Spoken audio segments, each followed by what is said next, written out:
By morning, the storm had passed. Sunlight stretched across Sydney Harbor, turning the wet streets gold. The city looked clean again, as though the night had washed away everything that came before it. For Oliver, it had. He did not wake before dawn to iron his faded suit. He did not pull on the heavy blue uniform or reach for his bucket and squeegee. At exactly 8 o'clock, his old phone rang. "Good morning, Mr. Oliver," a polite voice said. "Mr. Vance is waiting for you in the executive boardroom." Oliver entered the glass lobby of Vanguard Tower wearing simple, neatly pressed clothes. Behind the security desk, Tom looked up. The old guard smiled and gave Oliver a respectful nod. Oliver returned it before stepping into the private elevator. The doors opened on the highest floor. Inside the boardroom, company directors, senior engineers, and international investors sat around a long mahogany table. Arthur Vance was seated at its center. Dr. Harrison's chair was empty. After an internal investigation revealed the extent of his negligence, he had been removed from the company. When Oliver entered, Vance stood. The rest of the room followed.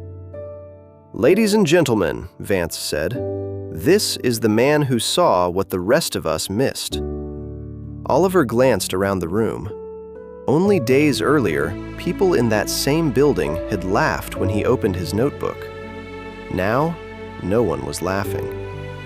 "Oliver has accepted a position as Vanguard Group's chief design consultant," Vance continued. "He will work alongside our architectural and engineering teams on our next major project." Applause filled the room. Oliver remained still for a moment, taking in the faces before him. Nobody asked about the uniform he had worn. Nobody asked where his degree had been issued. For the first time in years, they were looking at his work before judging his worth. Vance approached him and placed a silver key and a leather folder in his hands. "The key is for your office," he said. "The folder contains the first concept brief for the Harbor Gateway Tower." Oliver opened it. Inside were maps of the harbor, wind studies, and early sketches of the proposed site. Vance lowered his voice. "I don't need you to prove anyone wrong, Oliver. I need you to build something right." Oliver closed the folder and shook his hand. "I will." His new office stood on the 85th floor, surrounded by views of the city and ocean. It contained advanced computers, design software, and shelves filled with engineering references. A team of architects and structural specialists had been assigned to work with him. But Oliver placed only 2 personal objects on his desk: his old paper notebook and Lily's small blue toy house. Whenever praise became too loud or the office felt too comfortable, he looked at them and remembered the basement room, the empty cupboards, and the mornings when nobody knew his name. Oliver spent the following months developing the tower's design with the project team. He asked questions others considered too small. How would the wind move around the upper floors? How would maintenance workers reach the glass safely? What would happen during an electrical failure? Could the building reduce heat without hiding behind heavy machinery?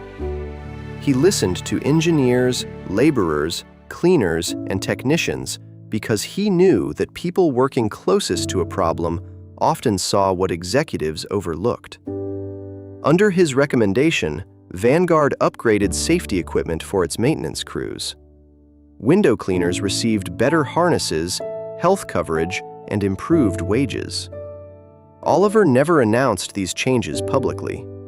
He simply remembered what it felt like to hang above the city while the people inside the tower barely noticed him. 2 years later, the Harbor Gateway Tower was complete. Its glass exterior reflected the colors of the sky, and its curved white frame resembled a sail rising from the harbor. The shape was not merely decorative. Its geometry redirected powerful coastal winds around the building, reducing pressure on the structure. On opening day, thousands gathered near the harbor. News cameras faced a stage beneath the tower. Arthur Vance stepped towards the microphone. "This building represents what happens when we stop judging people by appearances and start listening to what they know," he said. He turned towards Oliver. "The Harbor Gateway Tower exists because one man had the courage to speak when no one wanted to hear him." The crowd applauded as Oliver walked onto the stage. Bright lights surrounded him, but he was not looking at the cameras. His eyes moved through the front row until he found her. Lily stood beside an elderly woman wearing a white dress and holding her mother's hand. Emily was there too. She looked at Oliver with tears in her eyes. For a moment, he forgot the speech prepared for him. He stepped towards the microphone. "A year ago, I believed rejection had erased everything I had worked for," Oliver said. "I had lost my home, my career, and almost every reason to believe in myself." The crowd grew quiet. People saw my uniform and decided what my mind was worth. For a while, I began believing them. He looked up at the tower. "But rejection is not always proof that you lack value. Sometimes it only proves that the wrong people failed to recognize it." Oliver paused. "To anyone struggling in silence, keep learning, keep preparing. Opportunity may arrive late, but when it arrives, your work must be ready to speak for you." He stepped away from the microphone. The audience rose, but Oliver barely heard them. He walked down the steps and crossed the red carpet. Lily released her mother's hand and ran towards him. "Daddy!" Oliver dropped to his knees and caught her in his arms. She wrapped herself around his neck.